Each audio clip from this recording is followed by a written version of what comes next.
Thank you. To my wife, Julie, and to all the mothers out there, happy Mother's Day. It is truly an honor and a privilege to serve. It's truly an honor and a privilege to be the Republican nominee in Utah's 3rd Congressional District. And I know you believe, like I believe,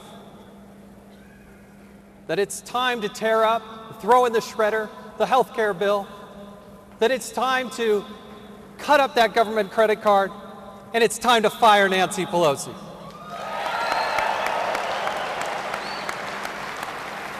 These are some of the impediments that we have to the American dream. See, the American dream is powerful. It motivated generations of Americans to contribute to our unparalleled prosperity and quality of life. And the American recipe for greatness has always rested on the values of hard work, thrift, perseverance, ingenuity, industry, self-discipline, self-reliance, and dedication. We did not become the greatest country on earth by entitlement. We worked for it. But when our public policies foster dependence, punish industry, redistribute wealth, limit freedom, we risk compromising the very thing that made us great. Now more than ever, our future depends on our collective ability to restore the American dream. The American dream wasn't built on higher taxes, wasn't built on czars, it wasn't built on cash for clunkers or corporate bailouts, and it wasn't built on a limitless government credit card. The American dream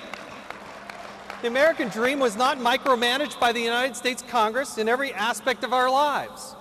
Yet today the Congress tries to be all things to all people. It fundamentally does not understand or appreciate the proper role of government. Will Rogers once said, "The opposite of progress is Congress."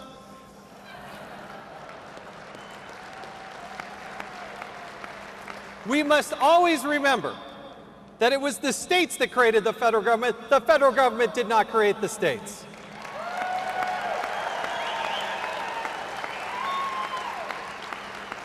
Now today we have a Chinese-financed credit card Congress that doesn't understand what stimulus truly is, doesn't understand that fiscal discipline matters, and it doesn't understand that most Americans want them to stay out of their lives.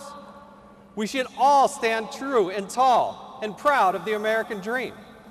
And when it's under assault, we should stand up and fight with every ounce of our energy to protect it. When the government takes over our banks, when the government takes over our car companies, when the government ignores the Constitution, when the government does not protect our borders and actually wants to import the terrorists, when the government takes over our healthcare system and forces you to buy it, when the president says he wants to spread the wealth, we should stand up and fight, because the American dream matters.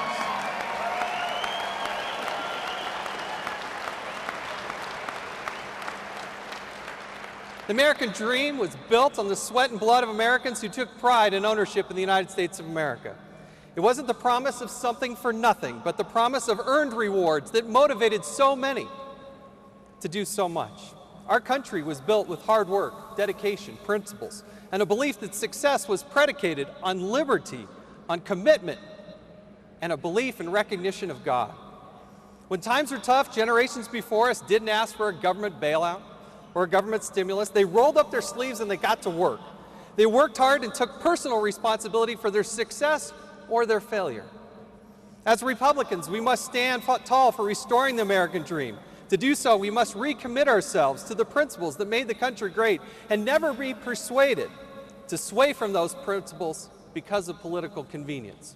For the United States to continue to be the world's economic and military superpower, we have to change the way we do business in Washington, D.C. This does not mean more government, but it means returning to those core conservative principles of fiscal discipline, limited government, accountability, and a strong national defense.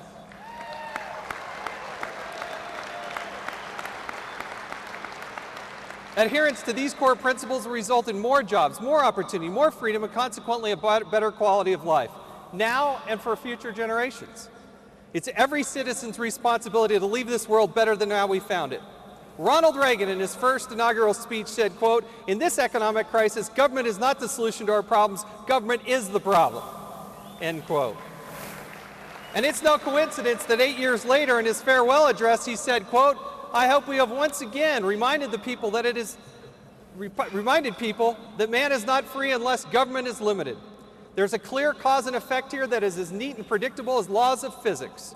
As government expands, liberty contracts, end quote. He was right then and even more right today. There isn't a revenue problem in Washington, D.C. There's a spending problem. Let's slash the waste, make the tough choices, and balance the budget. So here's what we're going to do. Here's what we're going to do. There are some contentious races. There are people that will win today. There will be people that lose today. But it is key and imperative that we come together as a party, that we be united, that we get together on Facebook and Twitter and all the other types of ways to get together, that we be united, because there is a difference between Republicans and Democrats. And we must walk out of here united. And then we're going to do three things. We're going to fire Nancy Pelosi, we're going to get rid of Harry Reid, and we're going to make sure that Barack Obama is a one-term president.